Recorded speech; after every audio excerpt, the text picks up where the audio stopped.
I mean, everyone's speaking about brands being always on, but I think one of the big things around that is that even the measurements around the value of brands will change.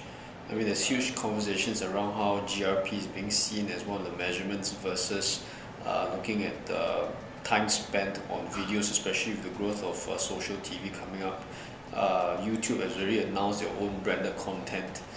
So you will find the accessibility of content coming from every single device, and therefore all those measurements will change, and the measurements change is actually driven by the connected devices that's happening today. And you take that in consideration and the growing addressable consumer, then all of a sudden you will find that brands have no time to rest, literally. It's no longer a press ad that will address something, or PR release or press conference. Now we're talking about a brand that always needs to be consistent and present every single day and night. And more importantly is actually how the brand is actually it becomes more meaningful to the consumers, so that consumers feel as though like it's not just as though you're selling me something, but you're really involved in what I want to do, and how you add value back to my life, not just from a product standpoint but also from an affinity standpoint. I think that's where marketing technology platforms will help brands better understand and leverage of all the content and all the tools that they want to create for the consumer in a very controlled and consolidated manner. That way you can also optimize. Everything sits in a single source.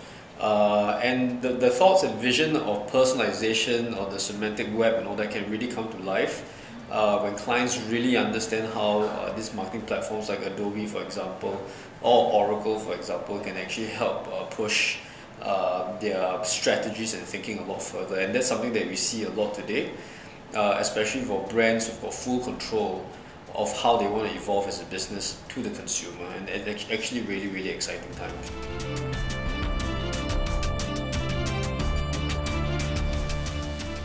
So because the brand has been present all the time, people have to use them, right? And in the digital space, we tend to make more things than we actually create sometimes.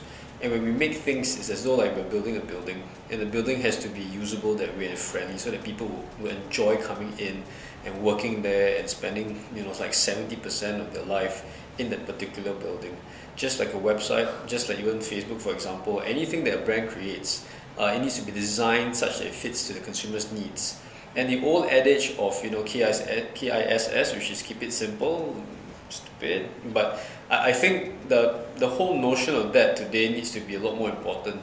And as we have already experienced with some big multinational brands, if they don't build a good design of their, let's say for example, just their website, fairly quickly people will quite be disappointed. The spread of negativity will come into play a lot more, and to fix it is a lot harder. And therefore, what I see moving forward in the next few years is the growth of usability and design, added together with technology and functionality for brands to leverage off what's happening in the consumer end today.